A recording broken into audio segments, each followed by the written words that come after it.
First, you have some time to look at questions 1 to 4.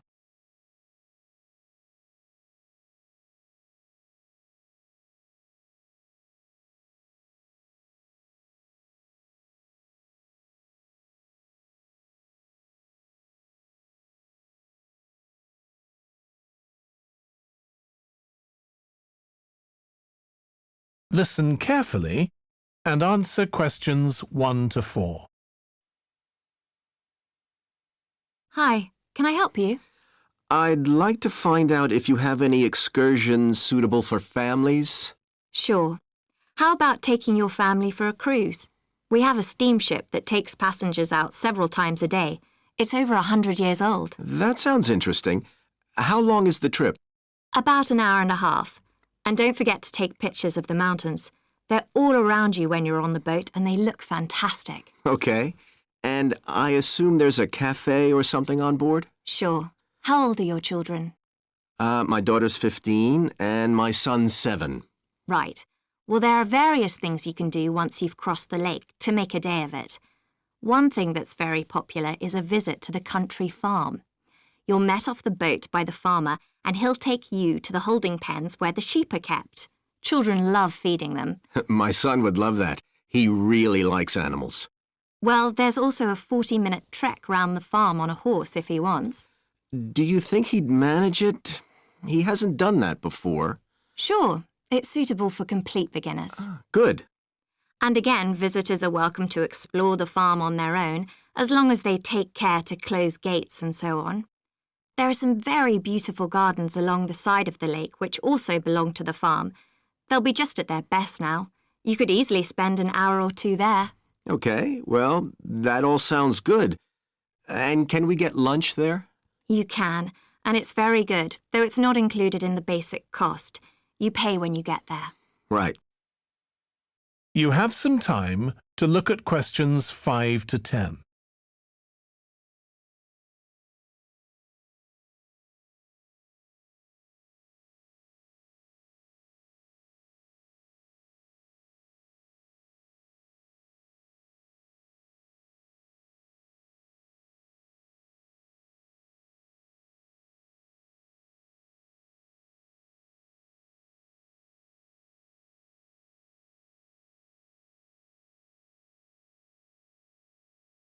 Now listen and answer questions 5 to 10.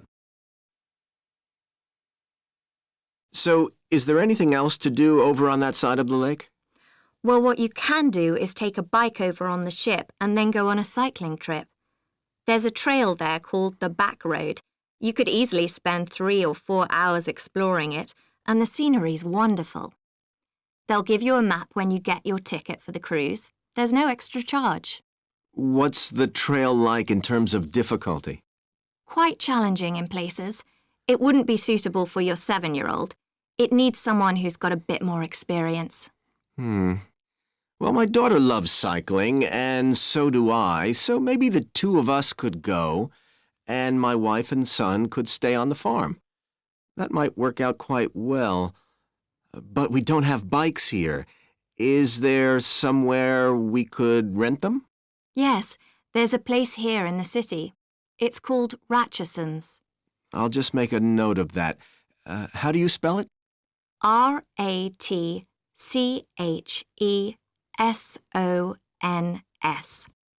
It's just by the cruise ship terminal.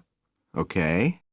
You'd also need to pick up a repair kit for the bike from there to take along with you, and you'd need to take along a snack and some water.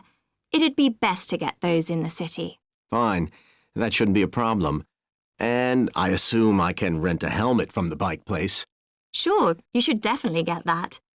It's a great ride, but you want to be well prepared because it's very remote.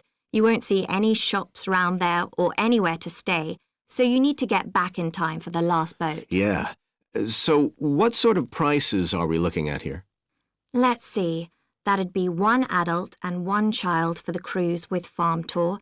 That's $117, and an adult and a child for the cruise only, so that's $214 altogether. Oh, wait a minute. How old did you say your daughter was? 15. Then I'm afraid it's $267 because she has to pay the adult fare, which is $75, instead of the child fare, which is $22. Sorry about that. That's okay. So how do we find out? That is the end of section 1. You have some time to look at questions 11 to 16.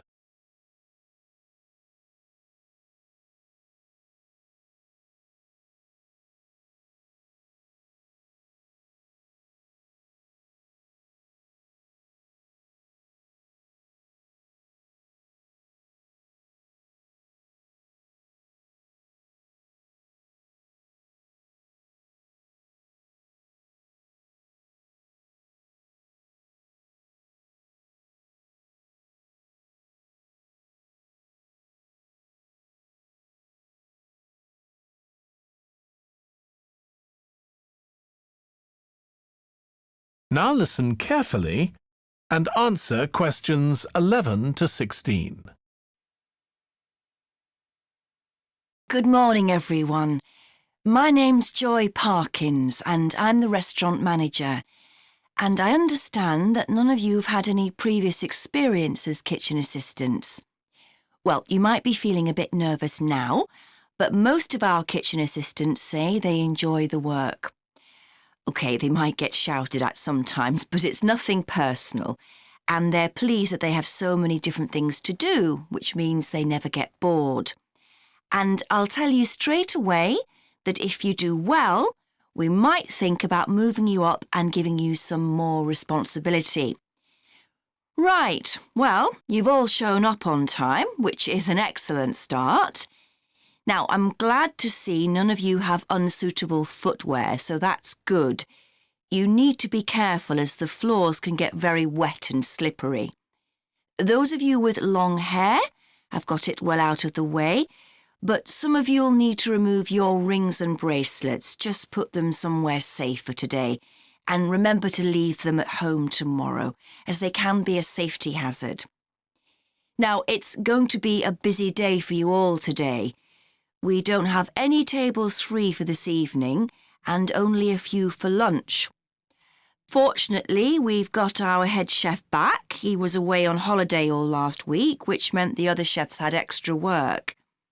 Now, I'll tell you a bit more about the job in a minute, but first, some general regulations. For all of you, whatever your age, there's some equipment you mustn't use until you've been properly trained, like the waste disposal system, for example, for health and safety reasons. Then I think there are 2 of you here who are under 18. That's Emma and Jake, isn't it? Right, so for you 2, the meat slicer is out of bounds, and of course none of you are allowed to use the electric mixer until you've been shown how it works. Now, you may have heard that this can be a stressful job, and I have to say that can be true. You'll be working an 8-hour day for the first week, though you'll have the chance to do overtime after that as well if you want to. But however long the hours are, you'll get a break in the middle. What you will find is that you're on your feet all day long, lifting and carrying. So, if you're not fit now, you soon will be. You'll find you don't have much chance to take it easy. When someone tells you to do something, you need to do it straight away. But at least we do have a very efficient air conditioning system compared with some kitchens. You have some time to look at questions 17 to 20.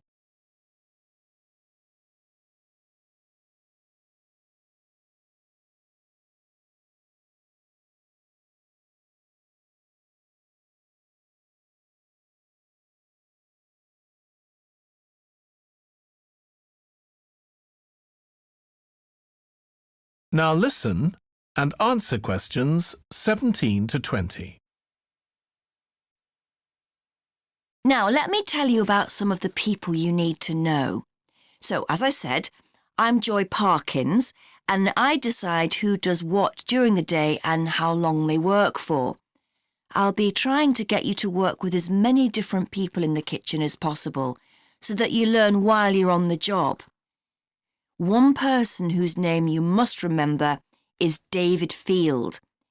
If you injure yourself at all, even if it's really minor, you must report to him and he'll make sure the incident is recorded and you get the appropriate treatment. He's trained to give basic treatment to staff himself, or he'll send you off somewhere else if necessary. Then there's Dexter Wills. He's the person you need to see if you smash a plate or something like that. Don't just leave it and hope no one will notice. It's really important to get things noted and replaced, or there could be problems later. And finally, there's Mike Smith. He's the member of staff who takes care of all the stores of perishables.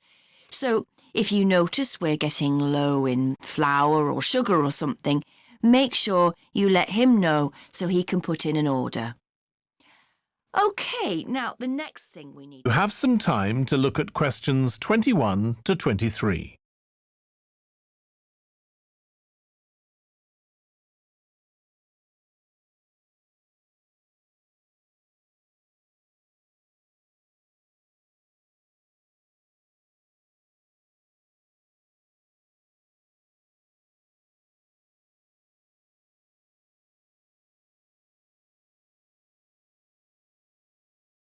Now listen carefully and answer questions 21 to 23.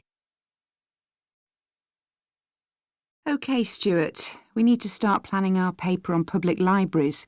Have you thought of an angle yet? Well, there's so much we could look into. How libraries have changed over the centuries, for instance, or how different countries organise them. What do you think, Trudy? Maybe we should concentrate on this country and try and relate the changes in libraries to external developments, like the fact that far more people can read than a century ago, and that the local population may speak lots of different languages. We could include something about changes in the source of funding too. Yes, but remember we're only supposed to write a short paper, so it's probably best if we don't go into funding in any detail. Right. Well, shall we just brainstorm a few ideas to get started? OK. We obviously need to look at the impact of new technology, particularly the internet. Now that lots of books have been digitalised, people can access them from their own computers at home. And if everyone did that, libraries would be obsolete. Yes. But the digitalised books that are available online for free are mostly out of copyright, aren't they? And copyright in this country lasts for 70 years after the author dies. So you won't find the latest bestseller or up-to-date information. That's an important point. Anyway, I find it hard to concentrate when I'm reading a long text on a screen. I'd much rather read a physical book. And it takes longer to read on a screen. Oh, I prefer it. I suppose it's just a personal preference. I expect the libraries will go on evolving in the next few years. Some have already become centres where community activities take place, like local clubs meeting there. I think that'll become even more common. I'd like to think so. And that they'll still be serving their traditional function, but I'm not so sure. There are financial implications after all. What I'm afraid will happen is that books and magazines will all disappear and there'll just be rows and rows of computers. They won't look anything like the libraries we're used to. Well, we'll see.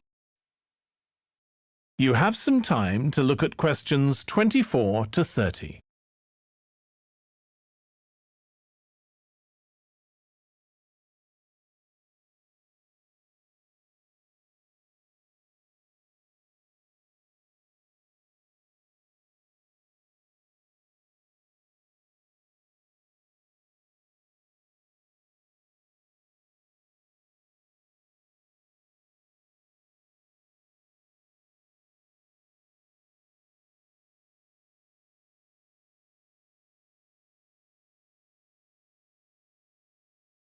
Now listen and answer questions 24 to 30. I've just had an idea. Why don't we make an in-depth study of our local public library as background to our paper? Yes, that'd be interesting, and raise all sorts of issues. Let's make a list of possible things we could ask about, then work out some sort of structure. For instance, we could interview some of the staff and find out whether the library has its own budget or if that's controlled by the local council. And what their policies are. I know they don't allow food, but I'd love to find out what types of noise they ban. There always seems to be a lot of talking, but never music. I don't know if that's a policy or it just happens. I've often wondered. Then there are things like how the library is affected by employment laws. I suppose there are rules about working hours, facilities for staff and so on. Right. Then there are other issues relating to the design of the building and how customers use it, like what measures does the library take to ensure their safety? They'd need floor coverings that aren't slippery, and emergency exits, for instance. Oh, and another thing, there's the question of the kind of insurance the library needs to have, in case anyone gets injured. Yes, that's something else to find out. You know something I've often wondered? What's that? Well, you know they've got an archive of local newspapers going back years. Well, next to it, they've got the diary of a well-known politician from the late 19th century. I wonder why it's there. Do you know what his connection was with this area? No idea. Let's add it to our list of things to find out. Oh, I've just thought, you know, people might ask in the library about local organisations like sports clubs. Well, I wonder if they keep a database or whether they just look online. Right.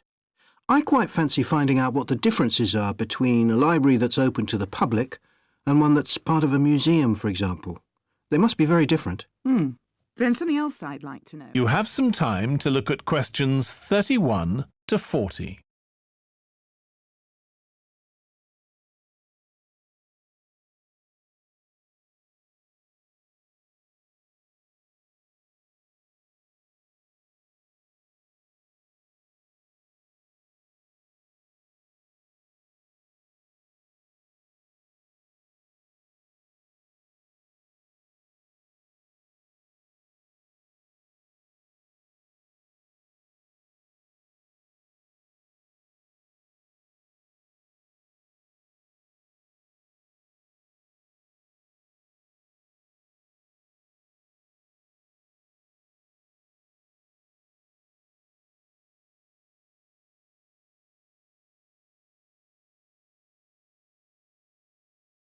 Now listen carefully and answer questions 31 to 40.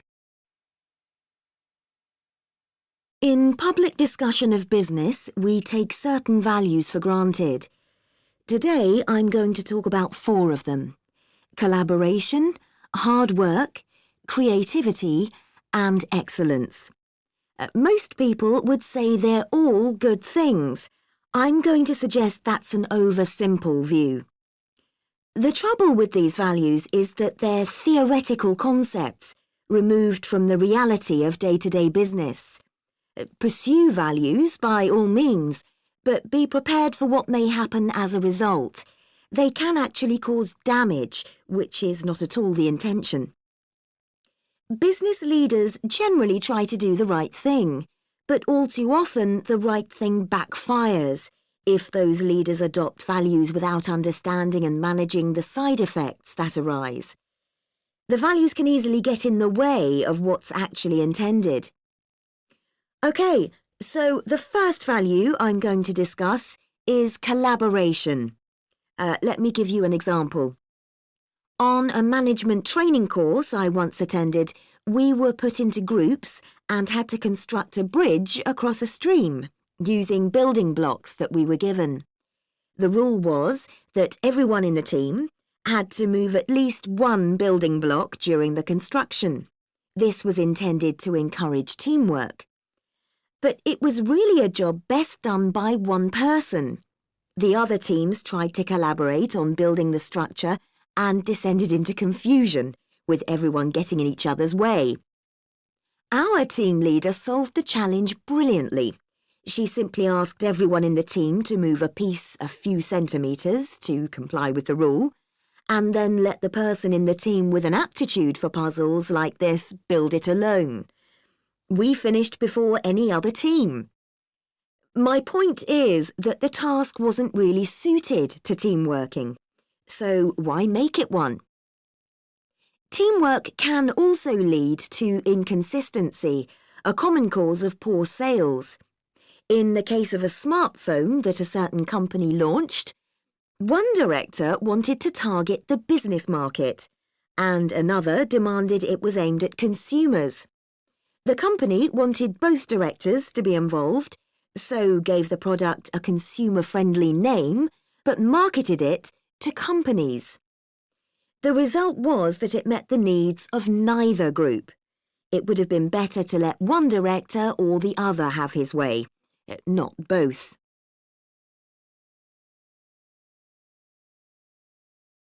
Now, industriousness, or hard work. It's easy to mock people who say they work hard. After all, a hamster running around in a wheel is working hard and getting nowhere. Of course, hard work is valuable, but only when properly targeted. Otherwise, it wastes the resources that companies value most, time and energy, and that's bad for the organisation. There's a management model that groups people according to 4 criteria: clever, hard-working, stupid, and lazy. Here, lazy means having a rational determination not to carry out unnecessary tasks. It doesn't mean trying to avoid work altogether. Most people display 2 of these characteristics, and the most valuable people are those who are both clever and lazy. They possess intellectual clarity and they don't rush into making decisions. They come up with solutions to save the time and energy spent by the stupid and hard-working group. Instead of throwing more man-hours at a problem, the clever and lazy group looks for a more effective solution. Next, we come to creativity. This often works well. Creating an attention-grabbing TV commercial, for example, might lead to increased sales. But it isn't always a good thing. Some advertising campaigns are remembered for their creativity without having any effect on sales. This happened a few years ago with the launch of a chocolate bar. Subsequent research showed that plenty of consumers remembered the adverts, but had no idea what was being advertised. The trouble is that the creator derives pleasure from coming up with the idea and wrongly assumes the audience for the campaign will share that feeling. A company that brings out thousands of new products may seem more creative than a company that only has a few, but it may be too creative and make smaller profits. Creativity needs to be targeted to solve a problem that the company has identified. Just coming up with more and more novel products isn't necessarily a good thing. And finally, excellence. We all know companies that claim they strive for excellence, but it takes a long time to achieve excellence. In business, being first with a product is more profitable than having the best product. A major study of company performance compared pioneers, that is, companies bringing out the first version of a particular product, with followers, the companies that copied and improved on that product. The study found that the pioneers commanded an average market share of 29%, while the followers achieved less than half that, only 13%, even though their product might have been better. Insisting on excellence in everything we do is time-consuming, wastes energy, and leads to losing out on opportunities. Sometimes second-rate work is more worthwhile than excellence. Make sure it's excellent sounds like a good approach to business, but the just get started approach is likely to be more successful. That is the end of section 4.